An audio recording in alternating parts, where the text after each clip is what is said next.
तो दोस्तों यहाँ पे अनुपम रसायन के क्वार्टर 4 के रिजल्ट आ गए हैं, तो उसी के बारे में हम इस वीडियो में बात करेंगे और जानेंगे कि अब आपको अनुपम रसायन के अंदर इन्वेस्टमेंट करना चाहिए या नहीं। तो चलिए शुरू करते हैं।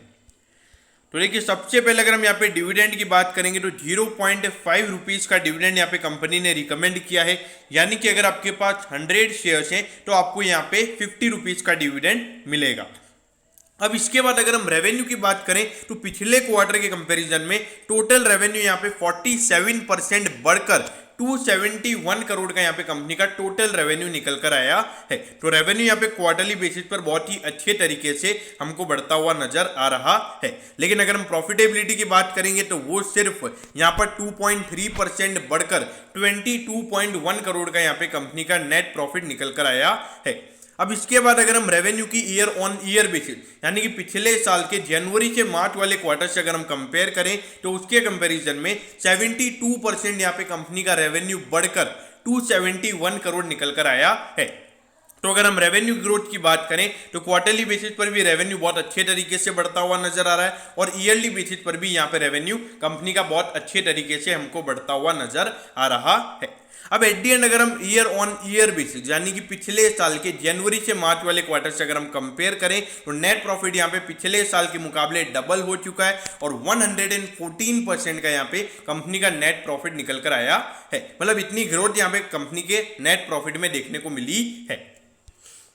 अब ये देखिए 7,770 करोड़ का यहाँ पे इसका मार्केट कैप है। देखिए, प्राइस टू अर्निंग रेशियो आपको यहाँ पे नहीं दिख रहा होगा, लेकिन जो अर्निंग पर शेयर है वो यहाँ पे 8.56 कंपनी का निकल कर आता है। तो यानी कि अराउंड जो अभी कंपनी का प्राइस चल रहा है उसके लिए ये अराउंड 90 का यहाँ पे कंपनी का प्राइस टू अर्निंग रेशियो निकल कर आता है। और अगर आप इंडस्ट्री का प्राइस टू अर्निंग रेशियो देखोगे तो वो यहाँ पे सिर्फ 65 है। तो अगर आप देखोगे तो प्रीमियम वैल्यूएशन पर ये शेयर अभी आपको ट्रेड होता हुआ नजर आ रहा है और ये जो कंपनी के जो अभी रिजल्ट आए हैं इसके बाद कंपनी का 90 का प्राइस टू अर्निंग रेशियो निकल कर आता है। और अगर हम प्राइस टू बुक रेशियो की बात करें तो वो भी यहाँ पे 12.63 टाइम्स है। तो अगर आप देखोगे तो वैल्यूएशन का कंसर्न यहाँ पे नजर आता है। लेकिन देखिए, अभी आईपीओ भी लिस्ट हुआ है, जो मार्केट में जो शेयर्स हैं वो भी ज़्यादा है नहीं है, लोगों के पास ज़्यादा होल्डिंग्स पड़ी हुई है। तो जैसे डिमांड जनरेट होता है तो वहाँ पर एक अच्छा खासा शेयर भागता हुआ नजर आता है। तो अभी आपको थोड़े 1-2 साल के लिए ये शेयर आपको प्रीमियम वैल्यूएशन पर ट्रेड होता हुआ नजर आएगा।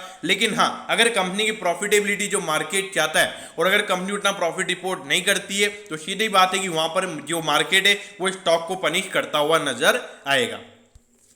अब ये देखिए, अगर आप देखोगे तो 2018-19 के बाद अगर आप देखोगे अच्छी ग्रोथ यहाँ पे देखने को मिली है। ऑल्दो पिछले फाइनेंशियल ईयर में थोड़ा ही यहाँ पे कंपनी का रेवेन्यू बढ़ता हुआ नजर आया था और प्रॉफिटेबिलिटी भी हमको ज्यादा बढ़ती हुई नजर नहीं आई थी। लेकिन ये फाइनेंशियल ईयर में कंपनी की अगर हम बात करें तो पिछले फाइनेंशियल ईयर के कंपेरिजन में प्रॉफिटेबिलिटी कम हुई है और उसका रीजन यही है कि जो कोविड की वजह से कंपनी के लिए इश्यूज हुए हैं उसके चलते यहाँ पे प्रॉफिटेबिलिटी कम होती हुई नजर आई है। अब ये देखिए 777 पे यहाँ पे अनुपम रसायन का शेयर भी ट्रेड हो रहा है और 798 का इसका ऑल टाइम हाई है। तो अगर आप हाई से कंपेयर करोगे तो अराउंड 2 या 2.5% अपने ऑल टाइम हाई से आपको डिस्काउंट पे मिल रहा है। तो देखा जाए वैल्यूएशन पॉइंट ऑफ व्यू से थोड़ा अट्रैक्टिव भले नजर नहीं आता है, लेकिन एक कंजर्वेटिव इन्वेस्टर जो यहाँ पे ज्यादा रिस्क नहीं ले सकते उनको ये डेफिनेटली ये स्टॉक अवॉइड करना है। लेकिन जो एग्रेसिव इन्वेस्टर है जिनका रिस्क प्रोफाइल है कि वो ज्यादा रिस्क ले सकते हैं तो उनको डेफिनेटली यहाँ पर इस पे इन्वेस्टमेंट करना चाहिए। अब मैं ऐसा क्यों बोल रहा हूं? क्योंकि देखिए, अगर कंपनी जो मार्केट की एक्सपेक्टेशंस हैं अगर उसको पूरा करती है तो वहां पर ये स्टॉक जो भी 90 का प्राइस टू अर्निंग रेशियो है तो मार्केट इसे यहाँ पे 100 से भी ज्यादा का प्राइस टू अर्निंग रेशियो दे सकता है, क्योंकि मार्केट थोड़ा फॉरवर्ड वे में चलता है। तो यहाँ पे इसीलिए मेरे ख्याल से एग्रेसिव वे ऑफ अप्रोच यहाँ पे अपनाना चाहिए।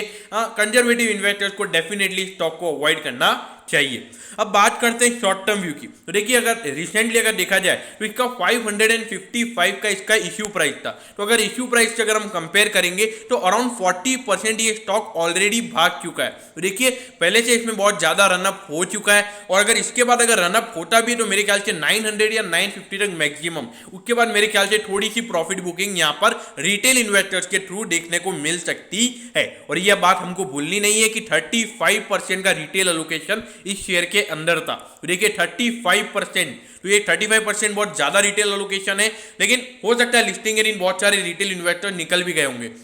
लेकिन जो भी पूरे होल्डिंग पैटर्न का मेरे ख्याल से अराउंड 20 to 25% अभी रिटेल इन्वेस्टर्स के पास ही पड़ा है। तो दोस्तों मैं होप करता हूं कि आपको अनुपम रसायन के Q4 के रिजल्ट के बारे में सब कुछ पता चल गया होगा। अगर आपकी कोई भी क्वेरीज है तो आप कमेंट कीजिए, मैं जरूर आपके कमेंट पर रिप्लाई करूंगा। ओके दोस्तों, thank you, have a nice day.